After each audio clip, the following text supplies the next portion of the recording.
once again, ladies and gentlemen, boys and girls, one and all, to a brand new edition of The Quinn Spinn. I'm your host, Quinn. At least that's how I'm known here on the program, and I'm back here on Spotify, Apple Podcasts, YouTube, and more for another rousing and riveting installment of the official podcast of Underground Music Collective. I just moved my neck, and it really hurts, and I'm not editing this out, but just to acknowledge I'm playing through the pain. Anyway, you heard Revel 9's All I've Become at the top of the show. That's been our opening theme song here at the Quinn Spinn since the great year of 2014, and it will be until the very end of days. And we are sponsored in my dreams and one day in real life by Liquid Death. Murder your thirst. Anyway, I haven't done that in a while because they locked these in the back, so I can't get them anymore, because I keep drinking them, Hence the needed sponsorship. Yes, so I can have my own stash of Liquid Death, yes. But anyway, Kfhox joining me on the show, Nashville-based artist and just globe-trotting musician. You seem to always have so much going on, and excited to finally have you on the show. I feel like this should have happened already. Long time coming. Yeah, long time coming. You're starting to think I didn't like you. Yeah, no, I still think you don't really like me that much. Well, but we're here at the Content Collab. Well, you gotta fake it till you make it. Yeah, I've kind of been trapped here. Yes. Like I was cornered. The door is actually locked. I locked it. Yeah. I was confronted in the live room. So when are you going to have me on your podcast? I'm like, tonight. Yeah. Mm-hmm. That's why I wore all these rings. Mm-hmm, mm-hmm. Just to, if you have to bust me up. Yeah. We're both from the Northeast too. So, I mean, we've got that fighting spirit. We're aggressive, yes. Yeah, very aggressive. But anyway, why don't you tell the nice people by answering the 3 standard questions, who you are, what your passions are, and why on earth you'd want to come on the Quinn Spinn? Sure. My name is Kfhox, spelled Kfhox, no spaces, dashes, or dots. My passions are music, art, rescue dogs, children. Mm-hmm. Passions, eh? Oh man, that's a pretty good list. And working out, yeah. Working out. Mm-hmm. I'm back in the gym. I'm pumped about it. I'm so pumped to be back in the gym. Yeah. Kickboxing before it closed. Mm-hmm. I think that covers pretty much all the bases. Yeah. And I am also passionate about love and about learning to love myself, because it is the key to loving anyone else. Mm-hmm. And what brought me here? This phenomenal content collaboration event, which I'm so excited about. And I'm excited to create content and finally be sitting next to you. Yeah. And I was going to say, and the aforementioned confrontation. Obviously. Yeah. Yes. Yeah. Well, glad to have you here. Help me. Yeah. No, I'm kidding. Right. I'm sure totally kidding. Sure totally kidding. This has been a long time coming.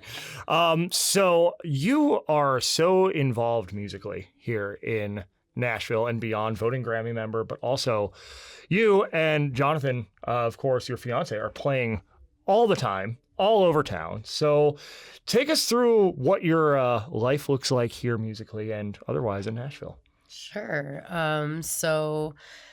Yeah, Jonathan is native Nashville, and so he comes from a musical family. His father was a very well-known blues musician who was kind of at the roots of Jefferson Street scene, and his brother's a keyboard player, Jonathan's bass player. And then COVID happened and he got into production because every live music venue in Nashville shut down except for Mellow Mushroom because they serve food. It was his one standing gig the whole time during COVID.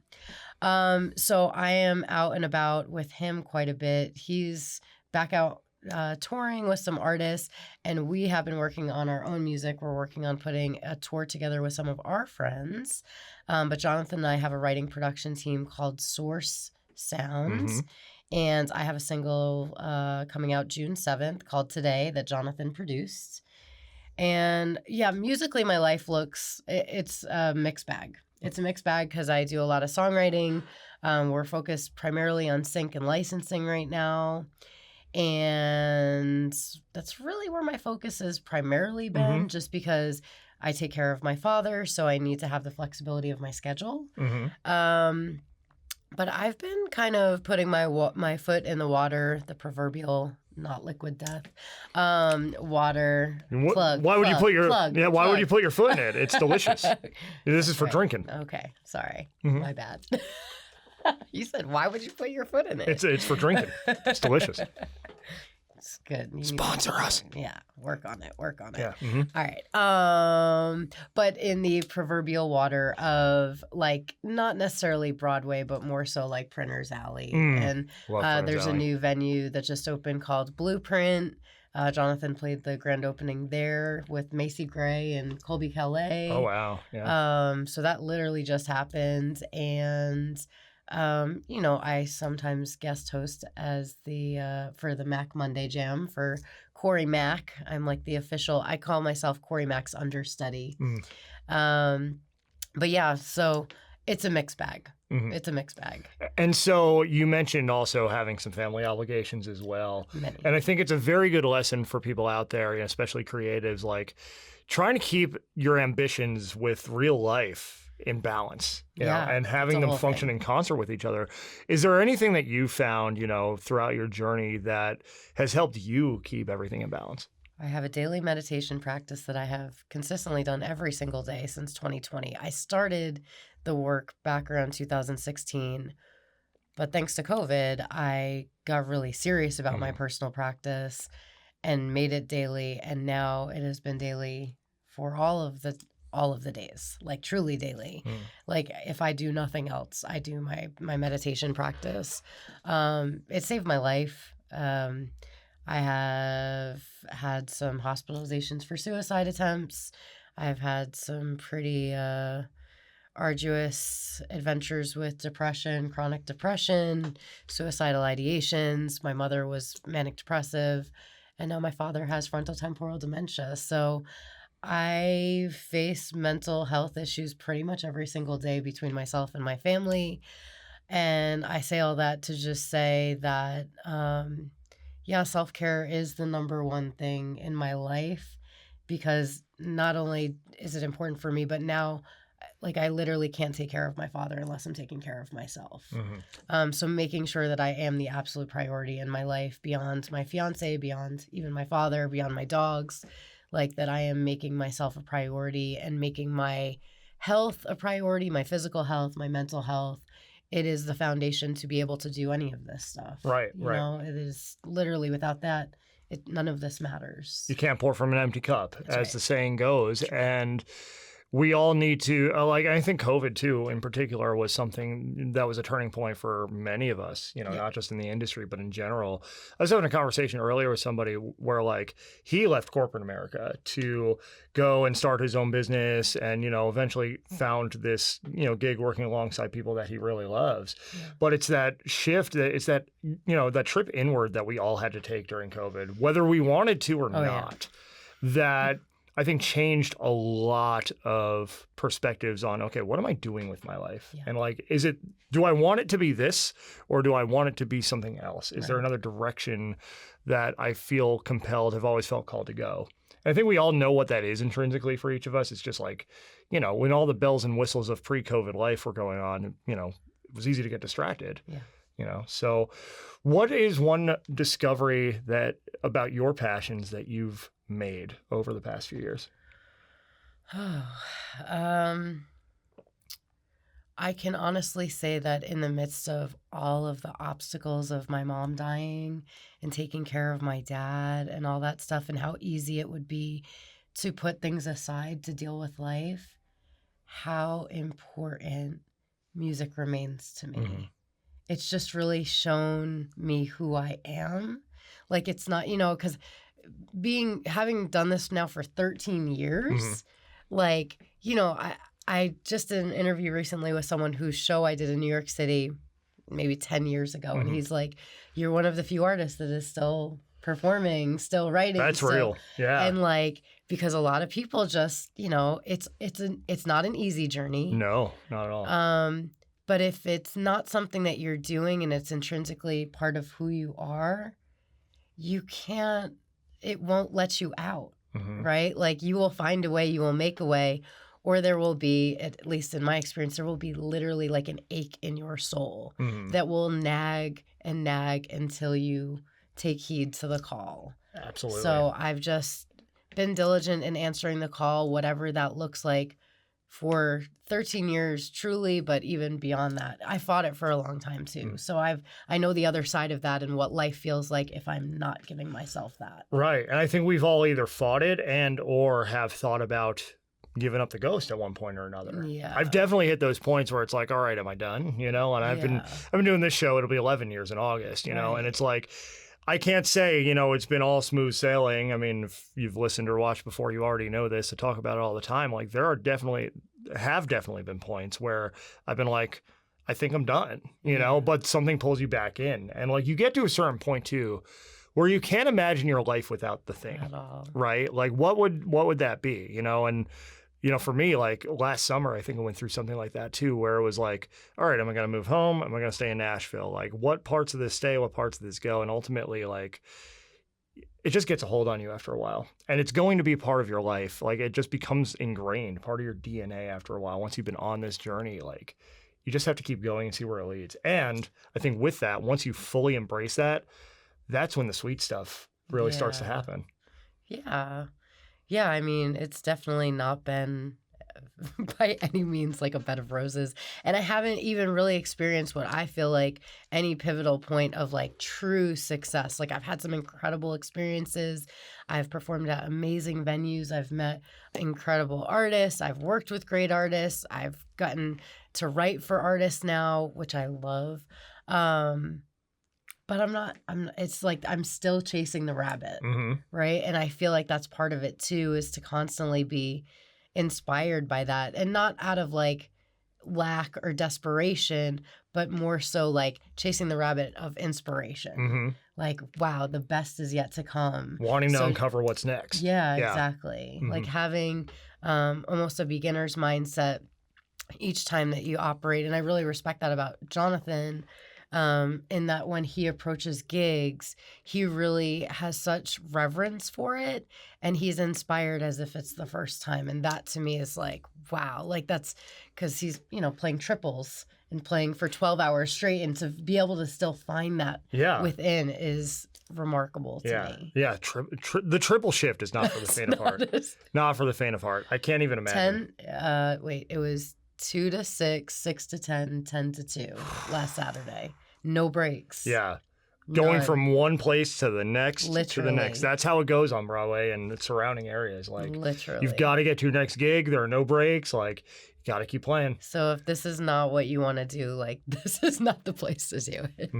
Yeah. So what is next for you? Of course, the singles, you know, that you're releasing. I've got my brand new single called Today dropping on June 7th. The next single Jonathan also produced, which is a whole new world for me because when I moved here, I was working with Darren James, who produced my first Nashville album. It was my third full-length album called Love 360. It dropped February 14th, 2020, 1 month before the world shut down.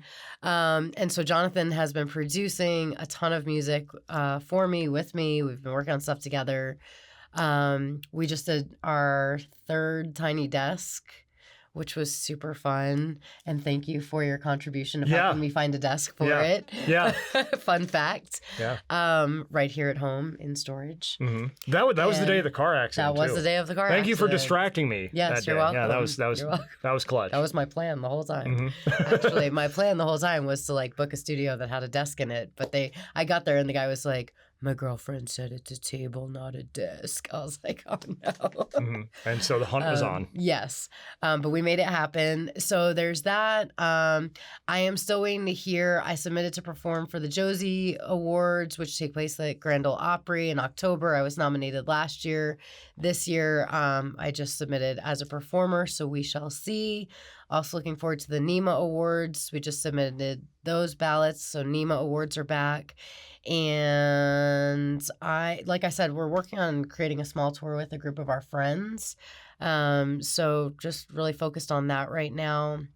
And I'm getting married October 12th, 2024. Yay. Which is like 130 days away or something at this point. So I have my bachelorette coming up in July. I'm like doing real life stuff, which in the midst of this, like pursuing music, I miss birthdays, I miss weddings. So it feels very surreal to be able to finally realize that I don't have to choose, that like I can have it all, I can do it all, I can like be in a family. I can pursue music. I have a song called Him or the Music because I literally thought I had to choose. So it's really amazing to be at this point in my life where I am living parts of my life that I only prayed for or thought would never really be possible. Amazing. I want to be like you when I grow up because I don't think I've gotten there yet. Don't ever grow up. It's okay. I want to be like you when I don't grow up. That's there right. That's the key. Where can people learn more about you online? So you can go to my website. It's, again, 5 letters, no dashes, dots, or spaces, Kfhox.com. That is also all of my social media except for X, Twitter. I'm like, how do I don't like calling it X. I know. Yeah. The artist formerly known as Twitter is the only place where I am official Kfhox. I actually have a music page on Instagram that is official Kfhox as well, but my main page is just Kfhox. And there I share many adventures of bathroom selfies. Very important. A lot of those. That's a whole thing. It is. I have a hashtag. It's called Confessions of a Bathroom Selfie Junkie. It's been going on for close to 10 years. When I don't post bathroom selfies, people message me and they're like, hey. Are you okay? Like where's, we haven't gotten one lately. Like this is literally a request I get from people. Oh, wow. No, like real, it's a thing. Bathroom selfies, post-gym selfies, studio stuff. Yeah. And I am re-releasing the first edition, which will, I guess, now be second edition, version of my coloring book of my children's book, Screaming to Be Free, which is available in Barnes & Noble, Walmart, Target, Amazon. And yeah, the coloring book will be available only through my website or in person. Love it. So a lot going on there. Make sure you follow him. Make sure you follow the Quinn Spinn, 2 N's in Quinn, 2 N's in Spin on Spotify, Apple Podcasts, YouTube, and more. Also on the socials, Instagram and Threads, it's Quinn Spinn Official. Although I haven't really been posting to Threads. I don't know. I do it once in a while. I can't get into it. I just met Tito Jackson and I posted my picture with Tito Jackson because I only post big things on Threads. Yeah. Yeah. That's my strategy. Like if you're on Threads, you know something happened. Something. Yeah. Facebook and the TikTok is the Quinn Spinn, 2 N's in Quinn, 2 N's in Spin.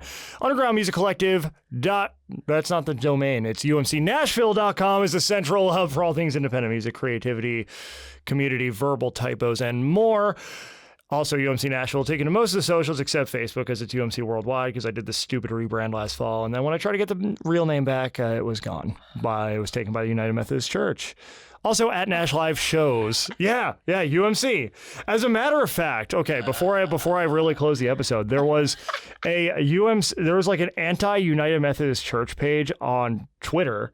I think when it was still Twitter. Yeah. Who was like tagging us and stuff. And I'm like, hey, I don't think we're the page you're looking for. Right. And they replied like, oh, this is hilarious. That's amazing. Yeah. I had a similar thing happen on Twitter. The artist formerly known. I did a name change called Kfhox like 7 years ago or something. And I gave up my Twitter. Yeah. And I never was able to get it back. Yeah. And they got like banned with Kfhox. Yeah. So... Well, I feel your pain. Yeah, but anyway, yeah, Nash Live Shows is the event thing here in Nashville. Some things coming if they haven't already been announced. Revel 9's all becoming going to take us out like it brought us in. Grab some muffins on the way out. Muffins.